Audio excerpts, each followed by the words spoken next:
Muslim English Language Institute. Dialogue. Staying at a hotel.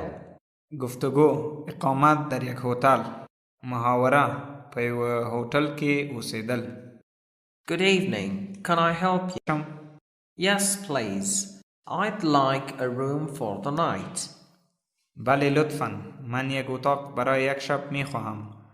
مهربانی هو زه د یوې شپې لپاره یوه خونه غواړم. Would you like a single room or a double room? آیا اتاق یک خوابه می خواهید یا دو خوابه؟ یوه کسیزه خونه غواړی که دو کسیزه؟ A single room, please. How much is the room? یک اتاق یک نفره لطفاً. کرایه اتاق چند است؟ مهربانی یو کسیزه خونه. دی خونه کرایه څو ده؟ It is 800 Afs per night. It is just a few Afghanis. هر شب 800 افغانی. این فقط چند افغانی است. هر شپه 800 افغانی. دا یوازې څو افغانی دی. Can I pay by credit card or cash?